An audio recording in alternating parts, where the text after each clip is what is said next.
berinfak, bersedekah. Ikhwani dan akhwati rahimahumullah, renungi baik-baik apa yang saya sampaikan. Pangkal kaya dalam Islam, menjadi orang yang sangat kaya raya, melimpah apapun yang dia inginkan, adalah bersedekah, bukan menabung. Kita punya prinsip dasar, karena kita pakai sistem ekonomi kapitalis lah, sistem ekonomi apalah, orang non muslim, bukan dari Allah lah. Sistemnya adalah menabung pangkal kaya. Makin sering nabung, maka makin kaya. Ini dalam Islam tertolak, nggak ada. Pangkal kaya, keluarin di jalan Allah, tuh kaya akan datang. Perhatikan, beda sekali. Orang yang nabung sibuk dengan tabungan, bukan tidak boleh ya, boleh nabung, tapi bukan seperti umumnya orang. Kalau dia nabung sudah punya 1 juta mau 10 juta, 10 juta mau 100 juta, 1 juta mau 1 miliar. Dan orang kalau targetnya begitu, susah untuk bersedekah, itu susah. Karena dia harus punya target nabung. Sementara bukan nabung yang mendatangkan kekayaan, bukan, tetapi sedekahnya. Dalil pertama adalah hadis Bukhari, hadis Qudsi. Kata Allah Azza wa Jalla, Nabi SAW bersabda, Allah SWT berfirman, ya bna Adam, anfik alaik. Wahai anak Adam, sedekah dulu di jalanku, aku akan bersedekah padamu. Keluarin dulu di jalanku, baru aku kasih. Dan ini fakta lapangan banyak ya. Hadis Bukhari, riwayat yang lain kata Nabi SAW, dulu di kalangan Bani Israel ada 2 orang bersahabat. Waktu itu kebetulan keduanya dan masyarakat sekitar wilayah mereka sedang menunggu turunnya hujan dari langit. Peceklik, panas. Si A, dari 2 orang ini, anggaplah si A dan si B, kita kasih inisial. Karena Nabi SAW mengatakan 2 orang saja, supaya mudah dipahami, si A dan si B. Si A ini melihat ada awan, gumpalan awan hitam lewat di atas kebunnya. Lalu dia mendengar suara dari situ, kata Nabi SAW yang mengatakan, turunkanlah hujan di kebunnya fulan. Namanya temannya dia itu di sebelah, si B. Maka dia pun mengikuti awan tersebut, ternyata betul melewatin kebun dia di atas kepalanya, kemudian berhenti di kebun temannya dan turun lebat. Kebun-kebun lain gak ada yang kena air. Cuma dia saja temannya, penasaran, dia tanya, apa yang kamu lakukan dengan kebunmu? Sampai Allah Azza wa Jalla memberikan kamu air hujan, kami gak dikasih. Apa kata dia? Rahasianya ikhwan, saya mengeluarkan dari keuntungan kebun ini, langsung begitu untung, sepertiganya saya keluarkan di jalan Allah. Sepertiganya saya kembalikan ke modal usaha. Sepertiganya lagi saya pakai untuk kebutuhan keluarga saya. Allah turunkan hujan di saat lagi tidak ada air. Ada ipar saya di Ternate, kakak saya kebetulan perempuan yang nomor 2, semoga Allah menjaga mereka semua, menikah dengan satu dokter THT dari Ternate di kota Makassar. Kakaknya beliau, ini di kota Ternate, saya pernah ceramah sampai ke sana, alhamdulillah. Kemudian ngobrol-ngobrol, pulang ceramah sekitar jam 11, jam 12 malam. Saya ngobrol-ngobrol sama kakak ipar saya ini. Sementara kami asyik ngobrol, dia lagi tanya beberapa hukum. Tiba-tiba kebetulan rumah mereka masih menggunakan seng, gitu kan. Ada suara ribut, pang gitu. Saya kaget, karena memang suaranya kayak batu yang besar dilempar gitu. Saya nggak tahu. Kemudian dia tertawa, dia senyum gitu. Dia bilang itu suara mangga yang jatuh. Oh iya, di belakang rumahnya ada pohon mangga beneran jatuh. Ya, memang suaranya besar sekali, kayak suara batu yang besar gitu. Dia bilang ini mangga, orang sana bilang mangga madu. Kalau saya tidak tahu di sini, kalau di Jakarta bilang mangga mana lagi. Biasanya kalau dipotong itu ada percik-percik madunya gitu kan, kayak madu manis. Ini mangga madu nih, orang Ternate bilang. Mau coba? Ini masak di pohon. Oh, boleh. Diambillah sama dia, dipotong. Saya makan berdua gitu, sambil ngobrol-ngobrol. Terus ada satu kalimat yang diucapkan sama dia, saya jadikan sebagai bahan ceramah, subhanallah. Dia bilang, ini pohon mangga saya tidak pernah berhenti berbuah sepanjang tahun. Setahu saya, gitu kan, setahu sebatas ilmu saya, nggak ada mangga berbuah sepanjang tahun itu. Pasti ada musimnya, gitu kan. Bisa 6 bulan sekali, bisa setahun sekali, gitu kan. Maka dia bilang ini sepanjang tahun. Saya bilang sama dia, kenapa kok bisa? Dikasih bibit tertentu, kan? Atau mungkin di sini lembab, hujan terus. Dia bilang enggak. Pohon mangga saya ini enggak pernah saya larang orang ambil. Pohon mangganya enggak pernah dia larang. Kemudian ikhwani, saya sudahlah selesai pembicaraan dengan dia, istirahat. Besok pagi habis sholat subuh, kemudian sudah mulai agak terbit matahari, saya ke belakang rumahnya pamit. Saya mau lihat pohon mangganya. Pohon mangga itu mungkin tingginya cuma 3 meter. Saya lihat dengan mata kepala sendiri. Dan rumahnya tidak besar, kecil. Subhanallah, pohon mangga itu saya belum pernah lihat seumur hidup saya pohon mangga seperti itu. Pohon yang cuma 3 meter, daunnya lebat, buahnya itu saking banyaknya, dan beratnya itu sampai tergantung mau kena ke lantai, papin bloknya dia. Dan pohon ini ternyata setengahnya pohon itu di dalam rumahnya dia, setengah lagi di luar pagarnya. Gitu. Dia pas keluar, dia bilang sama saya, ini yang di dalam rumah, ini yang saya pakai dengan keluarga saya. Yang di luar tuh tepat seperti setengah, kayak terbagi 2 pohon itu. Setengahnya lagi siapapun lewat mau ambil silahkan. Sampai kadang-kadang pedagang lewat ngambil, dijualin sama dia, dibiarin. Terus saya bilang, oh ini rahasianya. Di Jakarta saya bilang, dan di sini juga saya bilang sama antum sekalian. Bedakan dengan kondisi kita coba. Pohon mangga kita kalau ada buahnya, diapain buahnya? Dibungkus, diikat. Kalau perlu tulis, jangan dicabut. Gimana nggak cuma 2-3 buah yang keluar gitu? Susah, pelitnya luar biasa gitu. Nggak bisa, keluarin, Allah kasih keajaiban tuh. Antum mau lihat efeknya seketika, coba nanti kalau lagi mampir di satu rumah makan, gitu kan? Antum makan misalnya rumah makan apa yang enak, antum makan misalnya 30.000 atau 50.000 rupiah. Selesai makan, antum merasa nikmat, alhamdulillah, syukuri Allah. Kemudian coba beli makanan yang seperti antum makan, pasti sama. Lauknya sama, nasinya sama-sama, persebungkus, satu lengkap, keluar cari siapapun kasih. Niat sedekahin sebagai tanda syukur karena Allah sudah kasih saya ini, saya balas dengan itu. Lihat bagaimana responnya Allah nanti datang rezekinya. Dan ini melebar ya, ini bukan kemana-mana. Bisa saja dengan 1 bungkus nasi, Allah nggak balas kita dengan 1 bungkus nasi, tapi mungkin Allah kasih kesehatan 3 bulan, 1 tahun. Mungkin nanti ada yang traktir kita makan berulang-ulang, mungkin macam-macam. Ada kisah yang menarik, kisah ulama tabi'in yang bernama Abdullah bin Mubarak. Abdullah bin Mubarak rahimahullah terkenal ulama tabi'in yang masyhur dengan kesolehannya, dan dia bersahabat dekat dengan ulama tabi'in yang lain bernama Fudail bin Iyad radhiyallahu rahimahullah semuanya. Ini 2 orang ini terkenal sekali. Jadi hampir subhanallah, apalagi kalau berbicara tentang masalah tazkiyatun nafs, ya, kesucian hati, jiwa. Ini 2 orang ini selalu muncul namanya nih. Abdullah bin Mubarak dan Fudail bin Iyad. Ini 2 orang saling bersahabat. Tentu ada kisah-kisah masa lalu mereka, tapi saya bahas langsung ke the point. Ada satu perilaku yang menarik nih. Keduanya ini kebetulan orang kaya raya, pengusaha, ya. Tentu Fudail bin Iyad dulu ini bekas perampok, tapi sadar. Ada kisah sendiri bagaimana dia sadar ya. Saya nggak bahas itu. Setelah dia sadar, dia belajari agama, dia mulai hafal Quran, jadi ulama, dan akhirnya jadi pengusaha. Bersahabat dekat dengan Abdullah bin Mubarak. Ada satu tradisi yang mereka lakukan menarik nih. Jadi Abdullah bin Mubarak sama Abdullah bin Iyad ini suka janjian. Sholat subuh kita sholat di masjid A ya, misal contoh. Ya. Kemudian duhur, asar, maghrib kita pisah tempat. Misalnya nanti Abdullah bin Mubarak bilang sama Abdullah bin Iyad, nanti kamu duhur, asar, maghrib, kamu sholatnya di masjid B, C, D. Nanti saya sholat di masjid E, F, G. Di Isya, nanti kita ketemu di masjid H. Jadi subuh mereka satu masjid, Isya mereka satu masjid. Jadi 3 waktu sholat mereka pisah. Jadi kalau temannya sholat di masjid ini, dia sholat tempat lain. Untuk apa? Di 3 waktu sholat itu, duhur, asar, dan maghrib, tidak meluangkan waktu terlalu banyak. Habis sholat 5 waktu, khusus saja, mereka itu selalu janjian untuk mencari siapa orang yang masih tinggal di masjid dan ibadah apa yang sedang dikerjakan. Misal, ada orang di pinggir masjid sana lagi baca Quran, didatangin sama dia. Kenapa Anda baca Quran? Apa motivasinya? Oh ini. Jadi dia dapat ilmu lagi. Ada orang di sana di ujung sujudnya lama. Ditanya sama dia, kenapa Anda sujud lama? Apa motivasinya?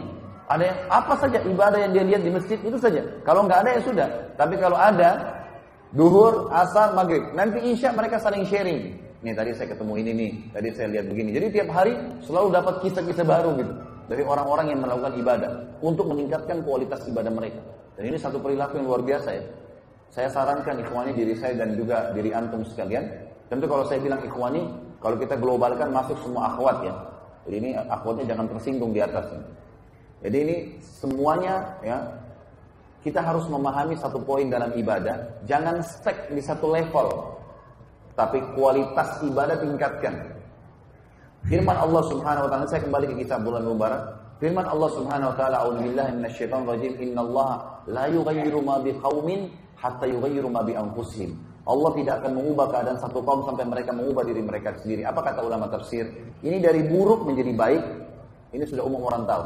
Misal, dia dari berbuat dosa kepada sadaran taubat. Ini sudah umum orang tahu.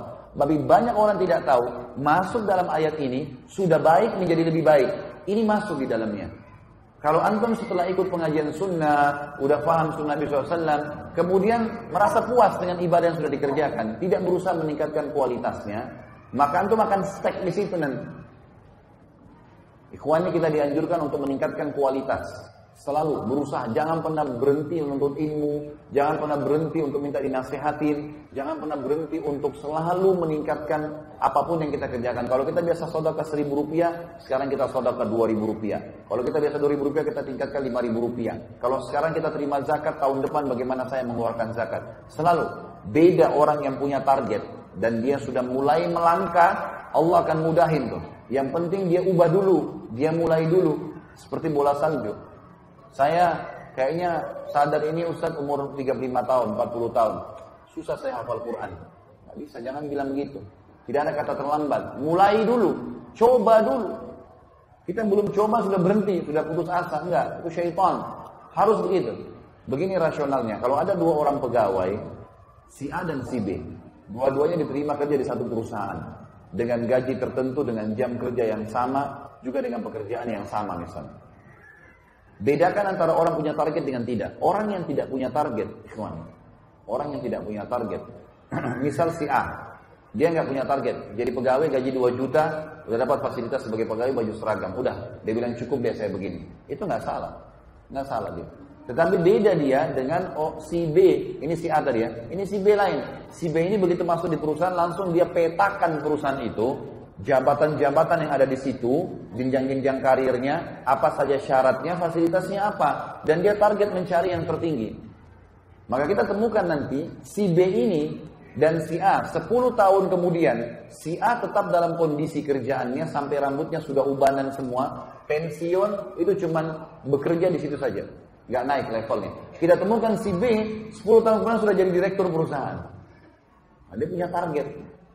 Kalau antum lagi kuliah di kampus, nilai lulus 10 dan nilai tertinggi 10 dan nilai lulus 6, kalau target kita 10, maka pastikan kita bisa insya Allah dengan izin Allah sampai 10, karena kita akan mulai mencari jalan bagaimana sampai ke 10 kan.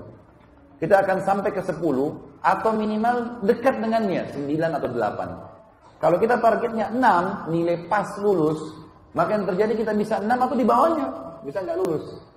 Bedain. Kita selalu dianjurkan untuk menaikkan kualitas. Kata Nabi SAW, janganlah seseorang berkata, dulu saya pernah sholat malam. Itu dulu.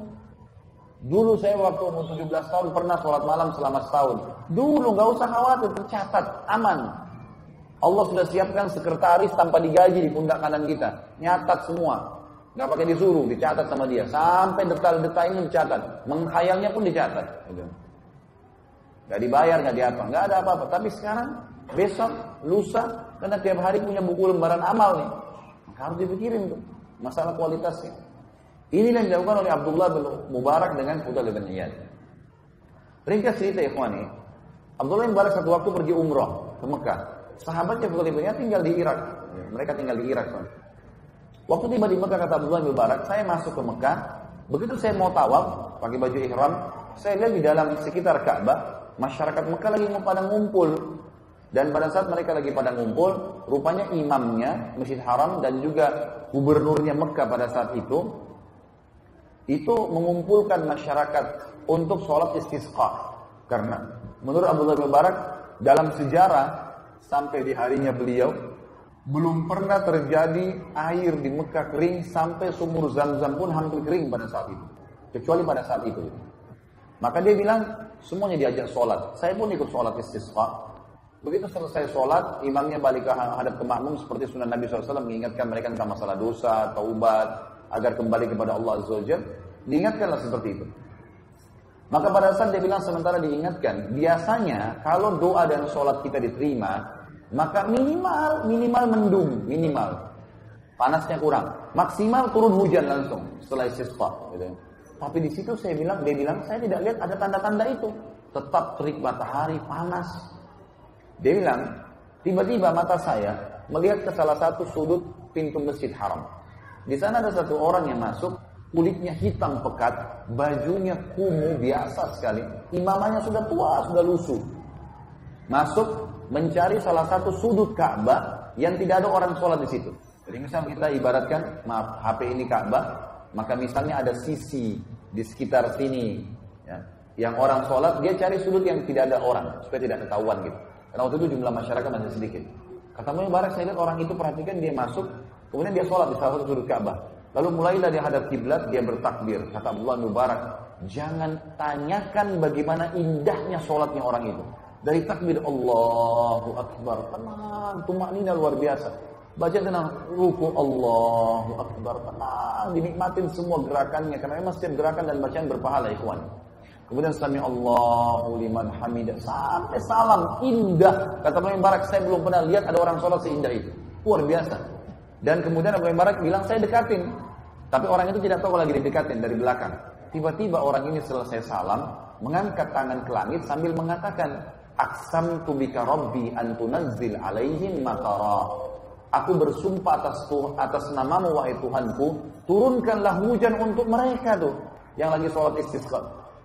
Kata Abdullah Mubarak, kejadian aneh luar biasa, ajaib luar biasa. Tiba-tiba mendung, hujan turun, lebat. Orang-orang di sana bersorak gembira, bersyukur sama Allah. Mereka pikir hujan turun karena sholat mereka. Abdullah Mubarak bilang, tapi saya yakin bukan karena mereka, karena orang ini. Dan orang ini subhanallah, begitu saja turun hujan, dia tutup doanya, keluar dari masjid. Nggak ngomong, nggak apa. Nggak bilang, hei ini saya yang berdoa, nggak. Keluar. Abdullah Mubarak ini karena dia selalu cari orang yang lebih soleh dari dia, dikejar sama dia orang itu. Orang ini jalan keluar dari masjid, lorong demi lorong, saya sampai. Dia datang ke masjid cuma untuk doain orang untuk turun hujan tuh. Dia sampai dia masuk lorong demi lorong, tiba di satu rumah di tengah-tengah pemukiman masyarakat Mekah. Di situ tuh ada rumah besar, di depan pintu rumah ada satu orang badannya besar, kulit hitam juga. Orang ini berikan salam masuk ke dalam. Abdullah bin Barak dari jauh dikejar. Begitu tiba dia berikan salam kepada orang yang badannya besar depan rumah. Assalamualaikum warahmatullahi wabarakatuh. Dia jawab, waalaikumsalam warahmatullahi wabarakatuh. Kata Abdullah bin Barak, boleh saya tanya? Dia bilang, ya silahkan. Ini rumah siapa? Kata yang di depan pintu, ini rumah saya. Rupanya ini pemilik rumahnya. Abdullah bin Barak tanya, yang tadi masuk itu siapa? Kata yang punya rumah ini, itu salah satu budak saya. Budak bisa diperjualbelikan ya kawan. Mereka penasaran, budak di mana ini? Kata Abdullah bin Barak, boleh nggak saya tanya lagi? Oh silahkan. Bagaimana ibadahnya orang itu? Kata tuannya, jangan anda tanyakan ibadahnya orang ini. Luar biasa. Dia kalau pagi sampai sore menjelang maghrib selalu memberikan hak saya sebagai tuannya. Tidak pernah mengeluh. Satu-satunya budak saya nggak pernah ngeluh orang ini. Nggak pernah ngeluh. Dan malam hari dia tidur beberapa saat, kemudian dia ibadah sholat malam sampai pagi, memberikan hak Tuhannya. Dan yang luar biasa kata tuannya, ini saksi bahasan kita berhubungan dengan poin yang kedua masalah infak. Jadi tuannya bilang, kalau saya memberikan gajinya 2 dirham, kalau kita misalnya hitung dirham itu 5.000 rupiah, berarti 10.000 rupiah saja. 2 dirham gajinya saya kasih, maka dia mengeluarkan 1 dirhamnya untuk orang susah, orang miskin, dan 1 dirham dipakai sama dia. Bisa ditangkap tidak maksudnya? Kalau antum terima gaji 1 juta, 500.000 dikeluarin untuk orang susah. Padahal antum susah. Jadi ternyata mengeluarkan sedekah tidak butuh tunggu kaya. Sampai kapan antum mau tunggu kaya baru sedekah? Tapi di sini kita lihat dia mengeluarkan setengah gajinya, ikhwan. Ini nggak gampang ini. Setengah gaji dikeluarkan sementara dia susah. Kata Abdullah bin Barak, itu sebabnya. Boleh nggak saya beli budak ini? Kata tuannya, tuan rumahnya bilang apa? Maaf saya nggak jual, budak ini banyak berkahnya. Maka Abdullah bin Barak bilang, saya Abdullah ibn Mubarak. Cuma zaman dulu nggak ada foto, orang nggak tahu bagaimana wajahnya ini. Cuma dengar nama, ini orang alim, ulama besar nih. Ya, salah satu rujukan tabi'in, belajar dari sahabat langsung. Maka tuannya orang hitam itu bilang, Anda belum barang dari Irak? Dia bilang, iya. Kalau gitu saya jual. Nah, ini orang soleh nggak masalah, dijual lah. Abdullah bin Mubarak niatnya ingin membawa budak ini kemana? Ke Irak. Ketemu sama temannya, Fudail bin Iyad. Ini ada orang ini luar biasa, angkat tangan ke langit, turun hujan langsung. Satu Mekah semua nggak diijabah, dia diijabah. Di tengah jalan, dalam perjalanan, Abdullah bin Mubarak tidak ngomong apa-apa. Ini budaknya tanya, wahai tuan, maaf bisa saya tahu kita mau kemana? Gitu ya.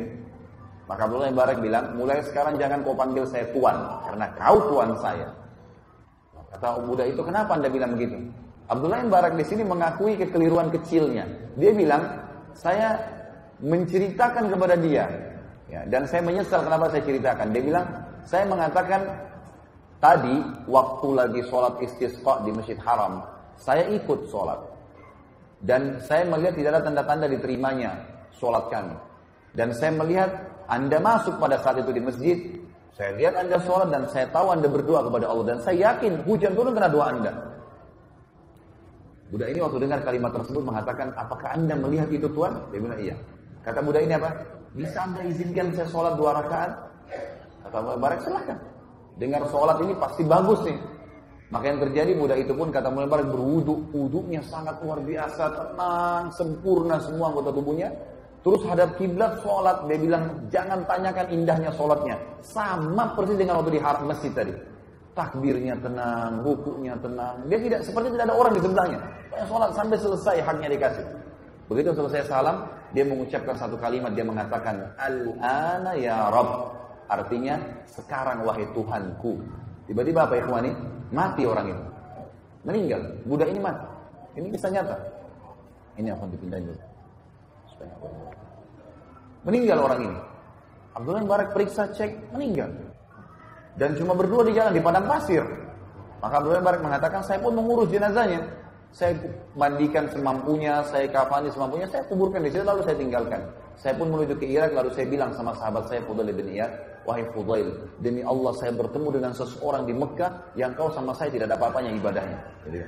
Lalu Abdullah bin Mubarak menceritakan kepada kita nih, dia kan tuannya, dia bilang, kemungkinan besar si budak ini waktu dia berdoa, waktu dia sholat, yang dia sebelum meninggal, dia berdoa dalam sholatnya mengatakan, ya Allah, kalau seandainya ibadahku setelah ketahuan doaku kamu ijabah di masjid itu menjadi riya, matikanlah aku. Kalau seandainya tidak, maka hidupkanlah aku. Makanya dia bilang, Al-ana ya Rabb, sekarang hai Tuhanku, lalu Allah matikan. Dia karena takut riya, maka dia berdoa seperti itu. Tapi saksi bahasa Tuhan, tidak menunggu kaya raya untuk sedekah, setengah gaji dikeluarin. Dan kalau antum berikan Allah, berikan yang terbaik. Coba, saya mau tes. Jujur tapi ya. Hah?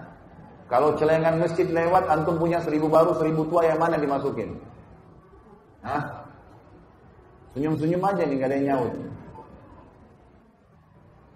Banyak orang tidak memahami poin ini. Yang dimasukin 1000 tua. Bahkan kadang-kadang tidak malu subhanallah, dikorek kantongnya cari koin yang paling kecil. Celengannya juga seng, bunyi, tang gitu. Subhanallah.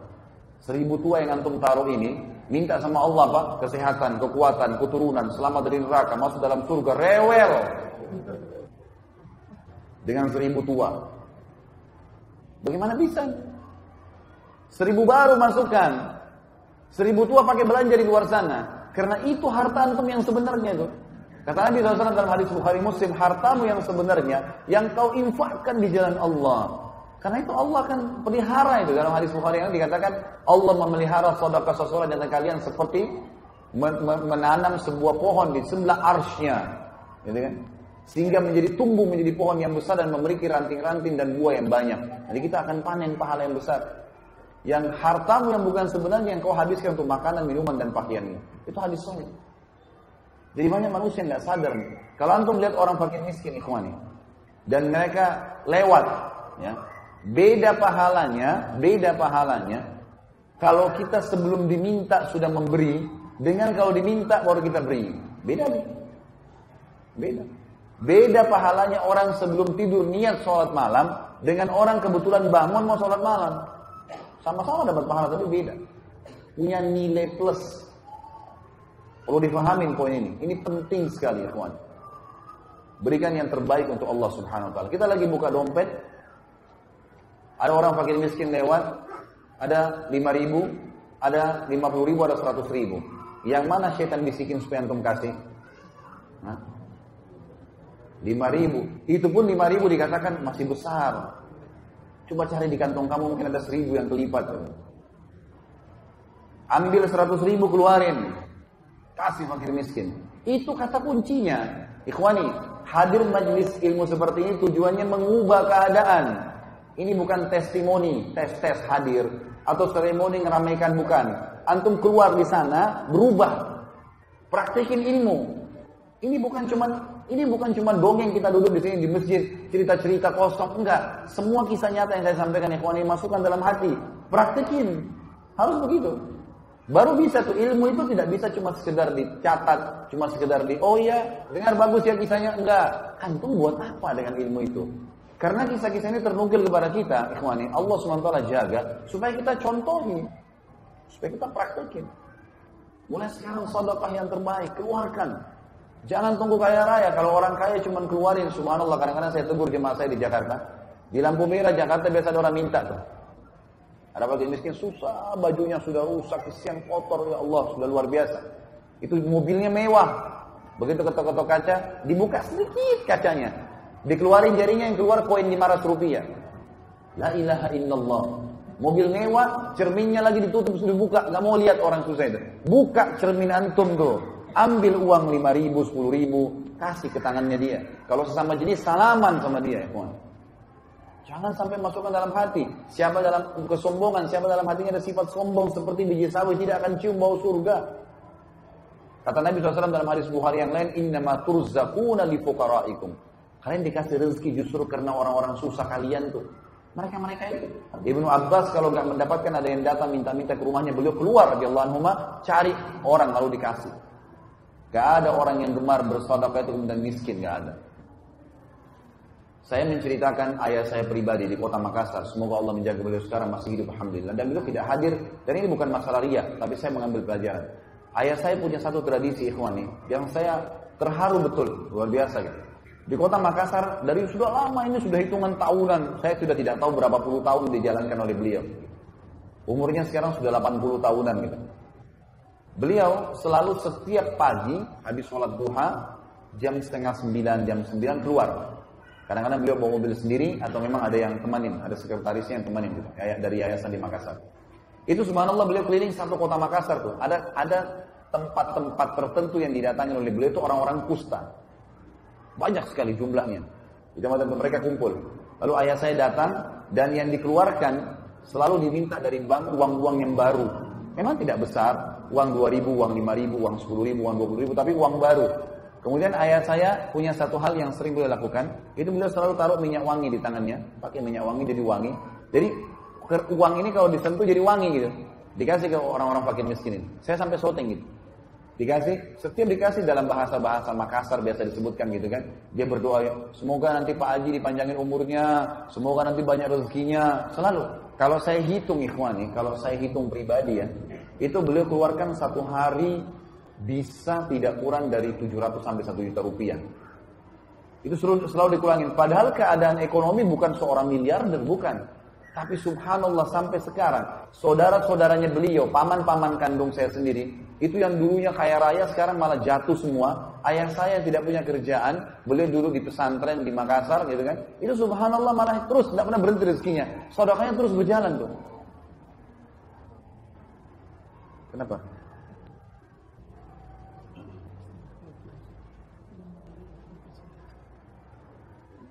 Kenapa? Oh gitu. Baik, kita ambil pelajaran saya dari itu tadi dan karena melihat waktu, jadi saya insya Allah ringkaskan sampai di situ. Baik, kita lihat masalah infak ini. Firman Allah Subhanahu Wa Taala surah Al-Baqarah urutan 2 ayat 254. Ini dalil yang kedua setelah hadis qudsi tadi tentang bersedekah. Allah SWT berfirman, A'udzubillahi minasyaitonir rajim, ya ayyuhalladzina amanu anfiqu mimma razaqnakum min qabli an ya'tiya yawmun la bay'un fihi wa la khullatun wa la syafa'ah wal kafiruna humudz zalimun. Hai orang-orang yang beriman, berinfaklah apa yang kami berikan rezeki kepada kalian sebelum datang hari kiamat nanti. Enggak ada transaksi, enggak ada kasih sayang, enggak ada saling tolong menolong. Dan orang-orang kafir mereka lah orang-orang yang zalim. Jadi kalau bahasa saya pribadi, ikhwani, kalau misal kita meninggal dunia dan memiliki rekening yang banyak uangnya, sementara kita masih jarang bersedekah, pastikan antum akan menyesal. Kenapa enggak disodokahkan? Maka sodokahkan, maka akan batang hasil yang luar biasa. Dalam riwayat sahih disebutkan Abdurrahman bin Auf pernah kedatangan satu peti keuntungan dari dagangannya. Kemudian beliau tidak bisa tidur dan beliau berkata, waktu istrinya tanya, kenapa Abdurrahman? Dia bilang, saya nggak bisa tidur gelisah lihat keuntungan ini. Maka dia pun akhirnya mengatakan, saya akan sodokahkan. Kata istrinya, sodokahkan. Dia sodokahin. Habis semua malam itu. Dikeluarkan jalan Allah. Besok datang 2 peti. Dikeluarin lagi, lusa datang 3 peti. Sampai Abdurrahman bin Auf menjadi miliardernya sahabat. Ini tentu akan ada bahasan sendiri. Tapi itu buktinya. Kemudian surah yang lain, surah Ibrahim urutan 14 ayat 31 sampai 34. A'udzubillahi minasyaitonir rajim. Qul li ibadiyalladzina amanu yuqimus sholata wa yunfiqu mimma razaqnahum sirran wa alaniyatan min qabli an ya'tiya yawmun la bay'un fihi wa la khilal. Katakanlah kepada hamba-hambaku yang beriman, mereka dirikan sholat, mereka mengeluarkan apa yang telah kami berikan kepada mereka, rezeki, makanan, pakaian, uang, dan seterusnya, baik secara sembunyi-sembunyi atau terang-terangan. Jadi kadang-kadang di depan umum ada orang yang minta, nggak mungkin kita nolak, gitu kan? Sebelum datang hari yang tidak ada transaksi dan tidak ada lagi kasih sayang, maksudnya hari kiamat di mahsyar. Kita tahu firman Allah SWT, A'udzubillahi minasyaitonir rajim, yawma yafiru mar'u min akhi wa ummihi wa abi wa sahibatihi wa bani. Pada hari kiamat orang lari dari saudara kandungnya, dari ibu dan ayahnya, dari pasangan hidupnya dan juga dari anak-anaknya. Karena susah pada saat itu. Maka tidak lagi transaksi. Kata Allah, yang menyuruh kalian sholat dan menginfakkan apa yang kalian inginkan, apa yang kalian dapatkan rezeki supaya bertambah rezeki kalian, Allah bilang, Allahul ladzi khalaqas samawati wal arda wa anzala minas samai ma'an fa akhraja bihi minas thamarati rizqan lakum. Allah lah yang telah menciptakan langit dan bumi dan juga menurunkan dari langit air, kemudian mengeluarkan dengan air itu buah-buahan sebagai rezeki buat kalian. Itu yang menyuruh kalian dirikan sholat dan mengeluarkan infak di jalannya. Wa sakhkhara lakumul fulka litajriya fil bahri bi amri wa sakhkhara lakumul anhar, dan dia juga yang telah menundukkan lautan sehingga bahtera-bahtera kalian bisa mengaum di atasnya, bisa jalan di atas air itu, sehingga kapal-kapal ini bisa memuat kebutuhan manusia, bisa mengambil kekayaan-kekayaan laut dari hewan-hewannya, ikan dan seterusnya. Dan juga Allah tundukkan buat kalian sungai-sungai. Wa sakhkhara lakumus syamsa wal qamara da'ibain, dan juga dia menundukkan buat kalian matahari dan bulan yang da'ibain, rutin. Setiap pagi begini, terbit sampai terbenam malam, kemudian malam ada bulan. Terus begitu, memenuhi kebutuhan manusia. Wa sakhkhara lakumul laila wan nahar, dan dia juga telah menundukkan buat kalian malam dan siang. Wa ataakum min kulli ma sa'altumuh, dan dia memberikan kepada kalian semua yang kalian minta. Wa in ta'uddu ni'matallahi la tuhsuha, kalau kalian ingin menghitung nikmat Allah maka kalian tidak akan mampu. Innal insana lazalumun kafar, sesungguhnya manusia itu zalim terhadap dirinya sendiri. Dia tahu dengan bersyukur, dengan bersedekah bisa bertambah, tapi dia tidak mau. Kafar, suka memungkiri nikmat Allah Subhanahu wa taala. Yang ketiga adalah halalan thayyiban, menikmati yang halal dan meninggalkan yang haram. Halal yang Allah bolehkan, haram yang Allah larang, gitu kan? Jauhi semua. Pokoknya haram sedikit pun jangan sentuh. Syubhat saja tinggalkan, tidak perlu. Antum tidak akan mati gara-gara tinggalkan yang haram, tidak. Kadang-kadang orang kena gengsi, restoran ini dikenal namanya. Ini syubhat, mungkin halal, mungkin tidak, apa-apa deh, yang penting saya coba, nggak bisa. Sedikit masuk yang haram bisa berbahaya. Ingat sabda Nabi SAW dalam hadis Bukhari, lahmun nabata min suhtin an-naru awla bihi. Daging yang tumbuh dari hal yang haram, maka neraka lebih pantas baginya. Allah Subhanahu wa taala menyuruh kita menikmati yang halal dan thayyib. Halal yang dibolehkan, halal thayyib ini berkualitas. Jadi termasuk mensyukuri nikmat ikhwani dan akhwati, adalah kalau kita ada anggur dengan harga 50.000 per kilo. Dan ada anggur harganya 100.000 per kilo. Antum mampu beli yang 100.000, beli yang 100.000. Itu bukan mubazir. Tapi itu termasuk bagian dari syukur nikmat. Termasuk bagian dari syukur nikmat. Kita pengen baju, ada baju harga 50.000, ada baju 100.000. Dan kita mampu beli yang 100.000. Beli yang 100.000, nggak apa-apa. Yang penting, dalam kaidahnya ulama bilang, la ifrat wa la tafrit. Ifrat itu terlalu berlebihan, dan tafrit terlalu pelit. Berada di tengah-tengahnya. Tidak perlu juga kita punya 100 lembar baju. Tidak perlu juga kita punya 10 mobil. Tapi boleh dalam Islam menggunakan kendaraan yang mewah. Rumah yang bagus. Memakan makanan yang berkualitas. Itu semua diperintahkan dalam agama. Pernah Abu Hanifah kedatangan seseorang muridnya. Yang berantakan bajunya. Rambutnya juga berantakan. Hadir di majelisnya. Abu Hanifah rahimahullah seorang ulama mazhab 4. Salah satunya dan terkenal dengan kekayaannya. Beliau pedagang, pemasok terbesar di Irak waktu itu. Sutra, kain sutra. Imam Abu Hanifah selesai bubar pengajian, melihat orang itu masih ada lalu dipanggil. Kata Imam Abu Hanifah rahimahullah, coba kamu ke mihrab, angkat sejadah saya, ambil apa yang dibawa sejadah. Maka orang ini pun datang, mengangkat, ternyata di bawah ada sekitar 500 dirham uang. Lalu kata orangnya di bawah, ini imam. Imam ini kayak kita sekarang kiai atau guru gitu. Ini, kata Abu Hanifah, ambillah, perbaiki keadaanmu. Ambil. Imam Abu Hanifah mau sedekahkan gitu. Orang itu tiba-tiba mengatakan kalimat yang aneh gitu. Dia bilang, tapi saya orang kaya imam, saya nggak butuh. Kata Abu Hanifah, kalau begitu, melihat keadaannya dia berantakan, bajunya kotor, rambutnya berantakan. Maka Imam Hanifah mengatakan, mana kau dari sabda Nabi SAW? Inna Allah yuhibbu an yara athara ni'amihi ala abdi. Allah suka melihat bekas nikmatnya pada hambanya. Jadi di sini kita dibolehkan. Jangan pernah antum mengatakan dengan pakai baju kumuh, baju kotor, makan roti kering bagian dari Islam. Sama sekali tidak. Nabi SAW menggunakan baju dari kain kutun Yaman.